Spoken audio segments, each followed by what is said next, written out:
आकाशवाणी मुंबई केंद्र सादर करीत आहे गौरी देशपांडे लिखित गोप या कादंबरीचं अभिनाट्य वाचन.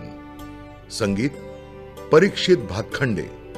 सादरकर्त्या उमा दीक्षित.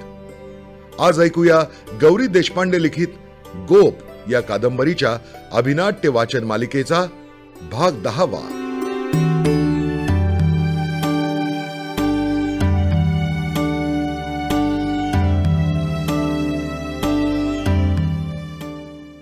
श्रोतेहो, गोफच्या गेल्या 2 भागात वसुमतीचा मुलगा आदित्य आणि वसुमती सुलक्षणचा मित्र, ज्याला मा ही अगदी आपलं मानतात, त्या जसपालशी श्रोत्यांची भेट झाली.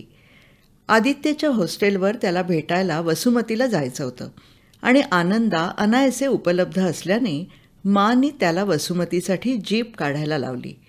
वसुमतीला एकटीने बसने जायला लागू नये इतका काही साधासुद्धा उद्देश त्यात नक्कीच नव्हता. तर वसुमती आणि आनंदा यांच्यामध्ये संवाद व्हावा, एकमेकांच्या मुळात एकमेकांना आदर वाटेल अशा गुणांची ओळख एकमेकांना व्हावी, जेणेकरून दीर भावजय म्हणूनही आणि अत्यंत चांगले सुहृद म्हणून त्यांनी एकमेकांना स्वीकारावं.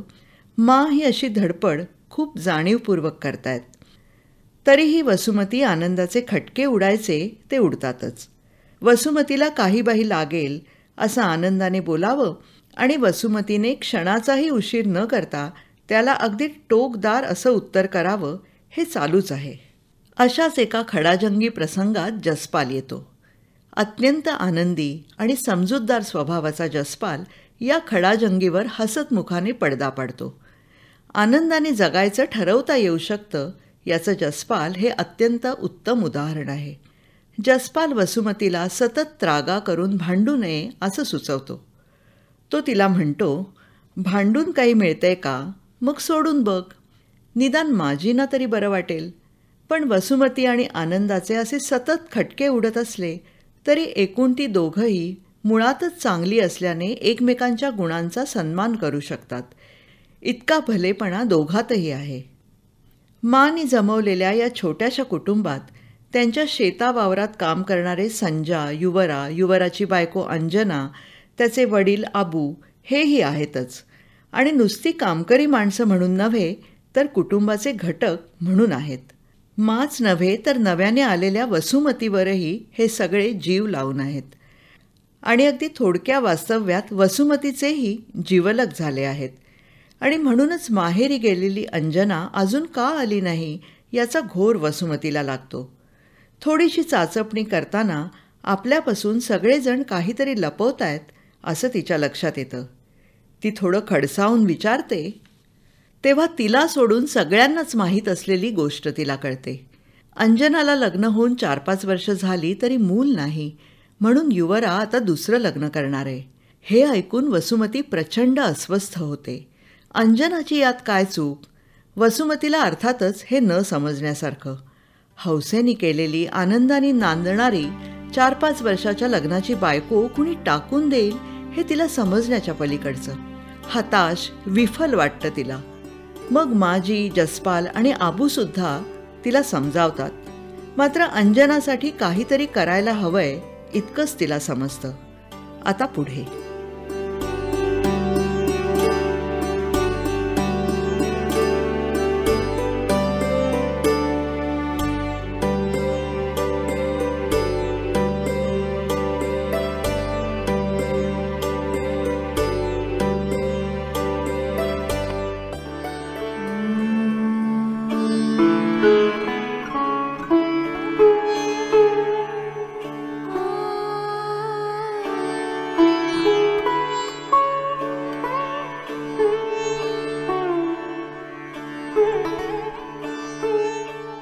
अंजनाच्या बाबतीत काय झालं त्याची संगती वसुमतीला लागत नाही. ती खंतावली आहे हे दिसतंच आहे. खंतावले तर सारेच जण आहोत. पण अशा घटनांमागं काय काय दडलेलं असतं त्याची जाणीव आहे का तिला? नवरा विहिरीत पडून मेला त्यावेळी पोटी सुलक्षण नसता तर त्याच विहिरीचा मला आसरा झाला असता. आणि आदित्य वाचून तिच्या आयुष्याची तरी काय भरकट झाली असती. अंजनावर अन्याय झालाय ही गोष्ट खरी आहे, पण वसुमतीच्या स्वभावाप्रमाणे तिनं त्याविरुद्ध झगडावं, होईल तितकं त्याचं निवारण करायला बघावं, हेही ठीकच आहे. पण मूळ अन्याय देवानं केलाय. त्याच्याविरुद्ध कोण आणि कसं झगडणार? देव दैवाविरुद्ध तिच्या जीवाचा होणारा संताप पाहिला की वाटतं मग आम्हीच बऱ्या, सारे भोग सोसून पुढं जायला बघणाऱ्या, आनंदाचे 4 क्षण हाती येतात का म्हणून धडपडणाऱ्या. वसुमतीचं मला पटत नाही असं नाही, आणि अंजनासाठी जीवही तुटतो. पण इथं कुणाला दोष देण्यासारखा आहे का? कुणास ठाऊक. हळूहळू काळ बदलेल तेव्हा बायांना मुलं व्हायचीच नाहीत. इतर काही मार्गाने मनुष्यजात वाढेल. पण तोपर्यंत आहे त्या परिस्थितीत दुसऱ्या कुठल्या मार्गानं जाणार आहेत ही सारी माणसं? आणि त्या हजारो वर्षांनी येणाऱ्या जगात आणखी नवेच काही अन्याय कशावरून होणार नाहीत आमच्यावर? या अंगवळणी पडून गेलेल्या अन्यायांना तोंड देण्याच्या काही युक्त्या तरी आहेत आमच्याजवळ. खेरीज एका अंजनाला एक वसुमती भेटली. इतरांचं काय? त्या शिकतातच ना सवतीचा संसार, मुलं आपली मानायला.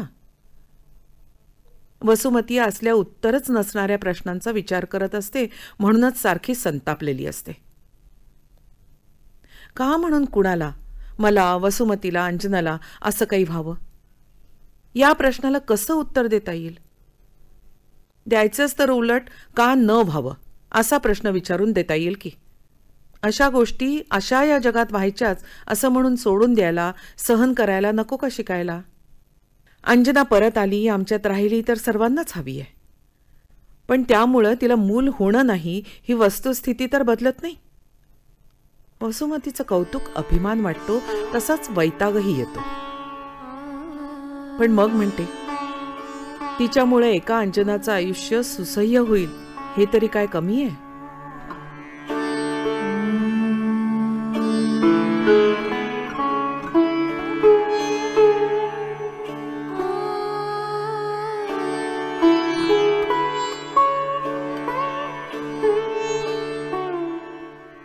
दिवाळीला चांगले 1.5-2 महिने असल्यापासून माननी त्यांच्या भाऊंना आग्रह चालवला होता, बीजेला यायलाच पाहिजे म्हणून.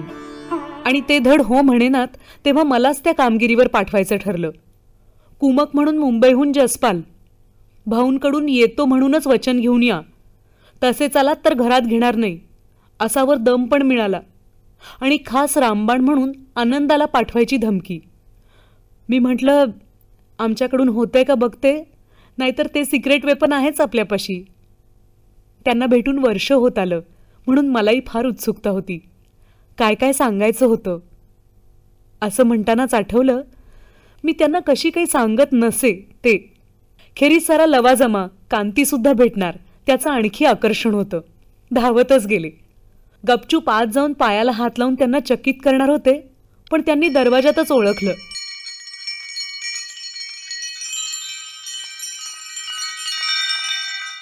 हसून म्हणाले, वसुमती, किती दिवसांनी आलीस? छान झालं. नुसत्या पत्रांवरच आमची बोळवण करायची ठरवलेलं दिसतंय असं कालच म्हणालो सर्व मित्राला. पायाला हात लावल्यावर विचारलं, आता काय आशीर्वाद देऊ? दिवाळीला घरी यायचा. अरे बापरे, ते कसं काय जमणार? त्यांनी आपल्या डोळ्यांकडे, थकलेल्या शरीराकडे निर्देश केला. ठामपणे मी ते आम्ही बघून घेतो, तुम्ही नुसतं येतो म्हणा असं म्हटलं खरं, पण मलाही धक्काच बसला होता. वर्षभरानं एकदम पाहिल्यावर कुणातही बदल दिसून येतो, आणि काही अंशी सर्व मित्रांनी माझ्या मनाची तयारी केलीही होती. पण भंतेंना खुद्द बघितल्यावर काळजात धस्स झालं. पावसाळ्यापासून मागे लागलेल्या सर्दी खोकल्यामुळे म्हणा किंवा सरळ वार्धक्यानंच म्हणा, त्यांची नुसती हडकाडं उरली होती. आधीच ते इंग्रजाला न शोभण्या इतके किरकोळ होते, आता तर बुजगावण्यासारखे दिसत होते. अवंढा गिळून तसंच रेटत म्हणाले, भंते, दिवाळीला येतो असं वचन घेऊन गेले नाही तर तुमची बहीण मला घरात घ्यायची नाही, आणि शिवाय मला अपयश आलं तर त्यांच्या आनंदाला पाठवतील त्या. तो म्हणजे स्टीम रोलर आहे, तुम्हाला उचलूनच जीपमध्ये घालेल आणि मानच्या पुढे हजर करेल. ते हसले आणि म्हणाले, आज तर इथे राहून सगळ्यांच्या गप्पा सांग. मग उद्या जसपाल आला की पाहू. पाहू बिहू काही नाही. तो काही वेगळं नाही म्हणणार आहे. आणि आज रजा द्या, आईकडे जाऊन येते. उद्या गप्पा करू. तुम्ही तुमचा शब्द द्या आणि मगच हलेन इथून. नाहीतर सत्याग्रह. मला जमत नाही ते जर का आनंदानं करून दाखवलं तर माझी माझ्यापुढंच नाचक्की होईल. ते कबूल झाले नाहीत, पण नाहीही म्हणाले नाहीत. तेवढ्यानेही आशा वाटली.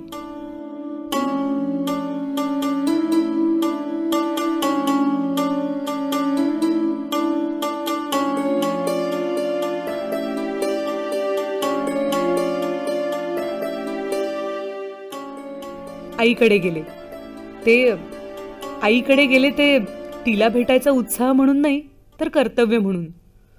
सुदैवानं रात्री शेजारी कांतीकडेच राहायचा बेत होता. म्हणजे वहिनीची दोन्हीकडूनही सोय. माझी अडचण नाही.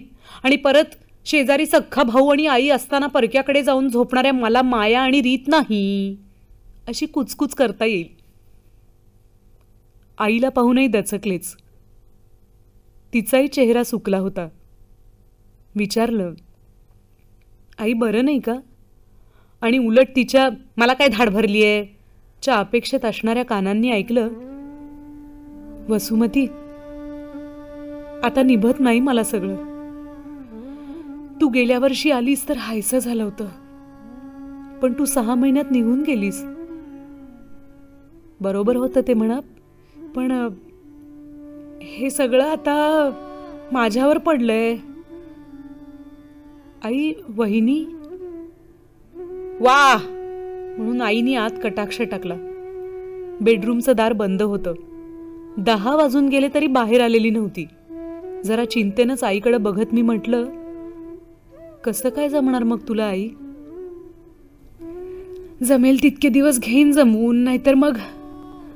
आणि मग कसं तरीच हसत म्हणाली, धन्वंतीबेनना म्हणावं, विहिणीसाठी जागा करा थोडी घरी.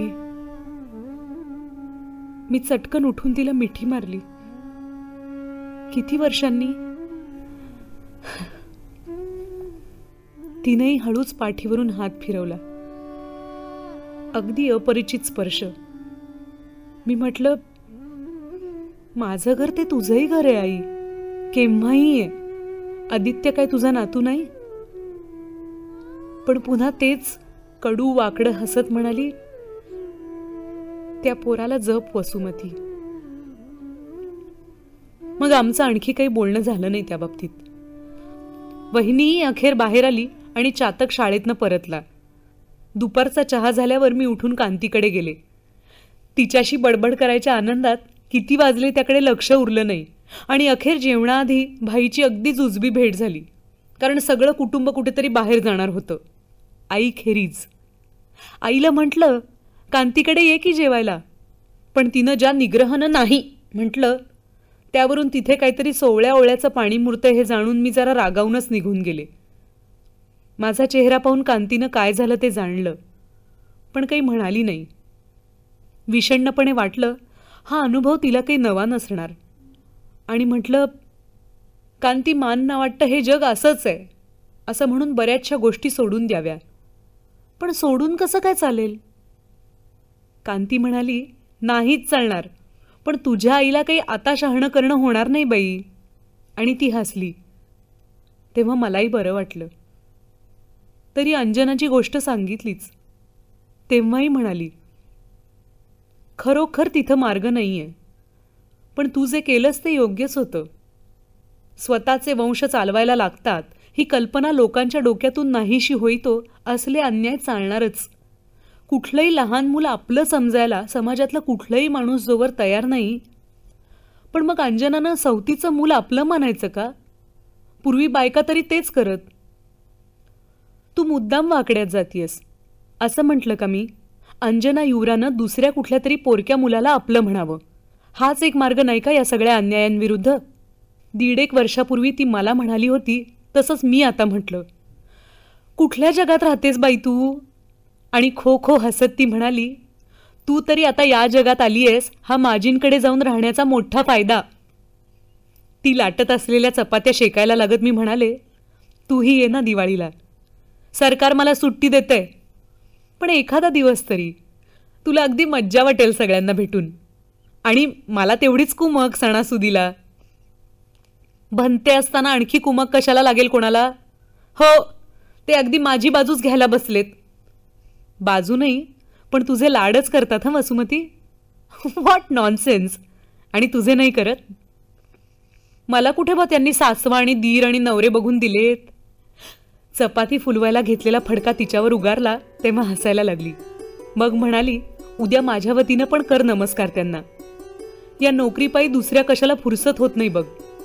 आणि जमलं तर नक्की येईन तुझ्या कुटुंबाला पाहायला दिवाळीत.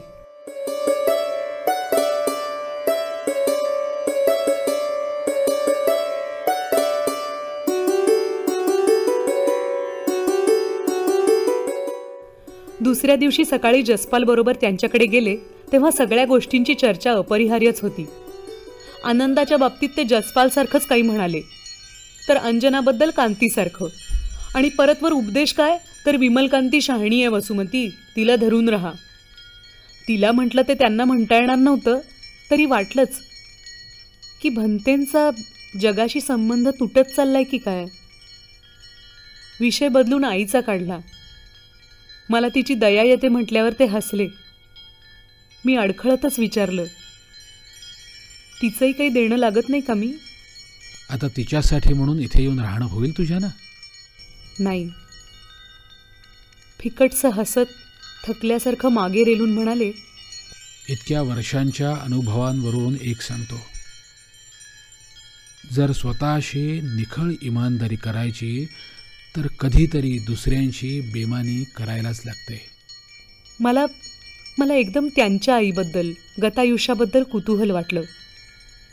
क्षणभरानं तेच पुढे म्हणाले, इथे राहून तुझी तू हरवत चालली होतीस म्हणून तर माजींकडे जायची आज्ञा केली मी तुला. गोतावळ्या वाचून, कुटुंबा वाचून, माये वाचून तुझं निभायचं नाही ही खात्री होती. इथं माझ्या एकट्यावर करून करून किती माया करणार होतीस? ह्या आगळ्या तर्कशास्त्रानं चक्रावले. जसपाल मध्येच म्हणाला, मला धरू नका त्या मायेत काय. तर खिन्नपणा सोडून हसतच त्याला म्हणाले, तूही गोतावळ्यातच गुंतणारा आहेस बाबा. तेव्हा जसपालची आपणची व्याख्या दोघांनाही आठवली. कदाचित आम्ही एकमेकांना पुष्टी देत ज्या हकीकती सांगितल्या त्या ऐकून त्यांना यावंसं वाटलं असेल. पण आमच्या कामगिरीत आम्हाला यश आलं आणि दिवाळीसाठी आनंदाबरोबर नाही तरी जसपाल बरोबर यायचं त्यांनी कबूल केलं.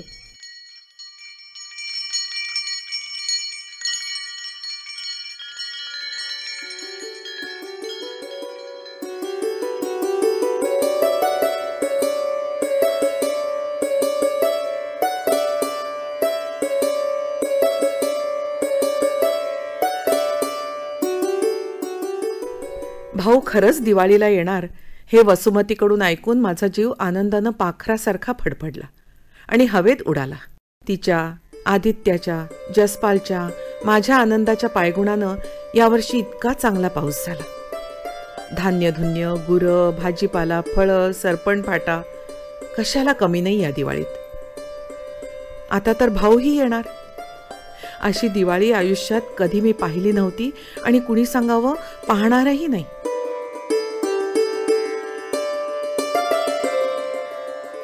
लहानपणी आईच्या घरी घालवलेल्या दिवाळ्या आता पुसटच आठवतात. पण त्यांच्या तोडीची होणार ही, तीही केवळ भाऊंमुळे. त्यांनी ती बघावी एवढीच इच्छा होती आणि आता तीही पुरी होणार. सुलक्षण हवा होता असं म्हणण्यात खरं तर राम नाही. कारण तो होता तेव्हा कुठे कोण यायचं आवर्जून दिवाळीला, कधीतरी वसुमती सोडून. अगदी वेगळाच कुणीतरी सुलक्षण, आनंदासारखा सुलक्षण हवा होता असं मग म्हणायला लागेल. आणि त्यात काहीच अर्थ नाही. सोडून द्यायच्या गोष्टींपैकी तीही एक. आनंद वसुमतीला म्हणाला, बघायचे ते मानचे भाऊ आणि तुमचे भंते एकदा. आणि ती हसत म्हणाली, तुझी त्यांची भेट कशी होते ते मलाही बघायचंय. अर्थात तिला ठाऊक नाही की एक प्रकारे ही भेट झालेलीच आहे. त्यांचं पत्र मिळाल्यावर इथं येण्याआधी आनंदा त्यांच्याकडे गेला होता. पण ते आजारी असल्यानं खुद्द भेट झाली नाही. तरी त्यांनी आशीर्वाद पाठवले होते. आता तीही भेट होणार. तिने सांजेला दिवा लावताना त्याला म्हटलं, बाबा, या दिवाळीनंतर कधीही नाही मला. आता एक सुद्धा वांछा उरली नाही. आणि तुझ्या दरबारात माझं सुलक्षण भेटेल अशीही आशा आहे.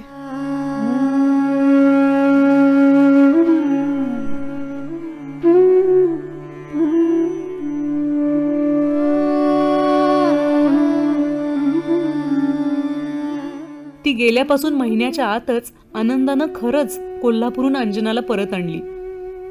जीपमधून उतरून माझ्या पायाशी लोटांगण घेत ओक्साबोक्षी रडायला लागली. तेव्हा आसवं गाळत तिला पोटाची धरून म्हणलं, नको रडूस ग अंजना, आता घरी आली आहेस ना, एकमेकींना धरून राहू. कोण म्हणतं तुला मुलगा नाही? माझा आदित्य तुला दिलाय मी. अभ्यासाची सुट्टी मिळून 4 दिवस आलेला आदित्य चुळबुळत माझ्या मागं उभा होता. चटकन माझ्या भोवतीची मिठी सोडून त्याला जवळ घेऊन त्याच्या चेहऱ्याभोवती हात ओवाळून तिनं कांशिलावर बोटं मोडली. बाप्या असूनही आदित्याला कसं कोण जाणे, नेमकं काय करायचं ते उमजलं आणि त्यानं चटकन वाकून तिच्या पायांना हात लावला. पोरका म्हणता म्हणता आदित्याला केवढं मोठं कुटुंब लाभलं हे. आणि अंजना तेव्हापासून माझी बहीण म्हणून हक्कानं घरात रुळली. युवरानं केलेल्या नव्या सोयरिकीची तिनं सवतीची ओटी भरण्यापुरती दखल घेतली, पण खंत केली नाही. सवतीचा पाळणा हलणार असं कळलं तेव्हाही नाही केली. अबूंनी येऊन तिला म्हटलं, परत नांदायला ये. तेव्हा माझ्याकडं नजर टाकून म्हणाली, आता नगते आबू, हितच राहते माझ्या लेकरापाशी आणि या बहिणाबाईपाशी. तुम्ही बी सर्व आनंदात राहा, माझी चिंता नका करू. आणि ते निघून गेल्यावर हसत म्हणाली, आता भाभी नाही म्हणणार तुम्हाला, बहिणाबाईच म्हणणार. अरे संसार संसार.